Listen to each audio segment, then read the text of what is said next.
horror anthology is much loved and has an established pedigree across all forms of entertainment.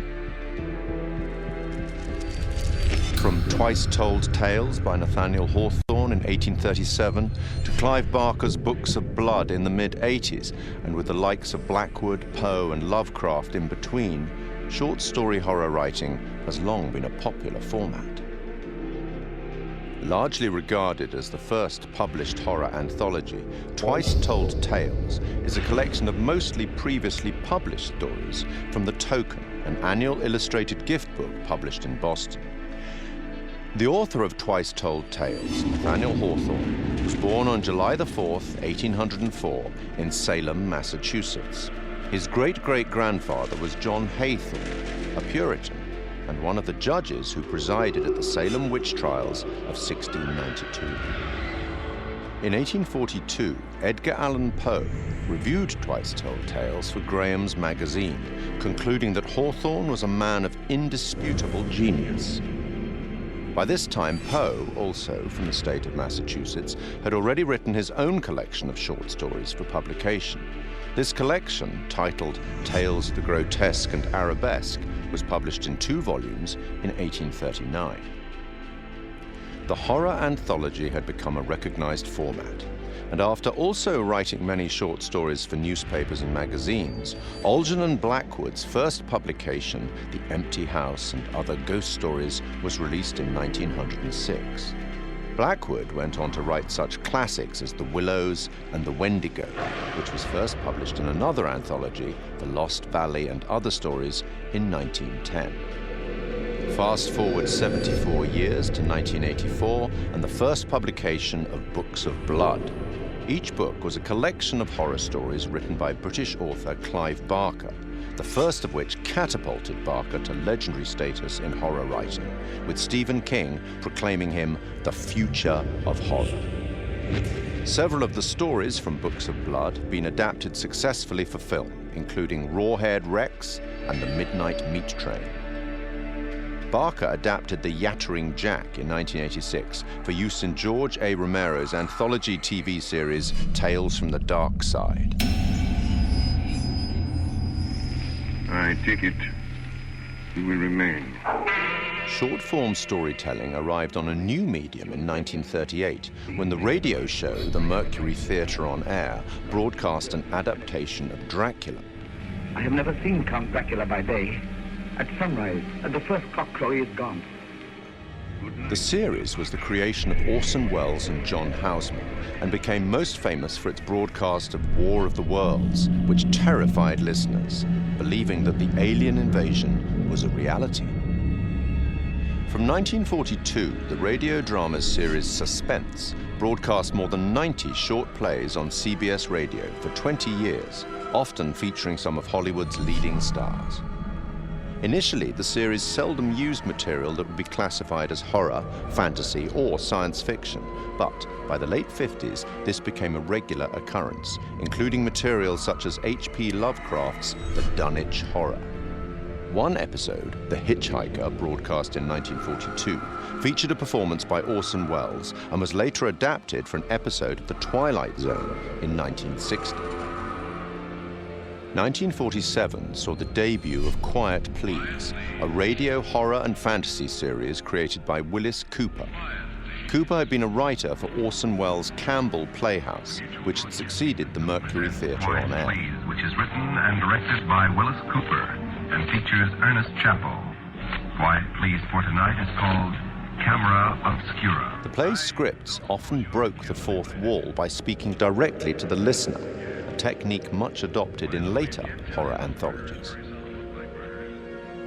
In his book, Terror on the Air, Horror Radio in America, Richard J. Hand wrote that Cooper had enjoyed creating roles for the audience, including implicating them in the action of the story itself, indicating a clear desire to create horror as interactive entertainment more than 70 years ago. The show ran for 2 years. Forward 50 more years in radio, and in October 2010, we see the debut of Larry Fessenden and Glenn McQuaid's radio show, Tales from Beyond the Pale. Successful genre filmmakers in their respective rights, the two began producing episodes under Fessenden Studio, Glass Eye Pix, influenced by the works of Boris Karloff, Peter Lorre, and Orson Welles. Fessenden would later partner with the show's sound designer, Graham Resnick, to write the scripts for Supermassive Games' critically acclaimed horror debut, Until Dawn, and for the first game in their Dark Pictures horror anthology, Man of Medan.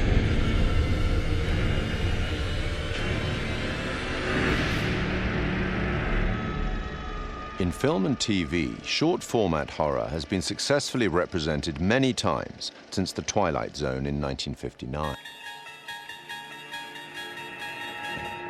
Created and presented by Rod Serling, The Twilight Zone ran for 5 seasons on CBS from 1959 to 1964.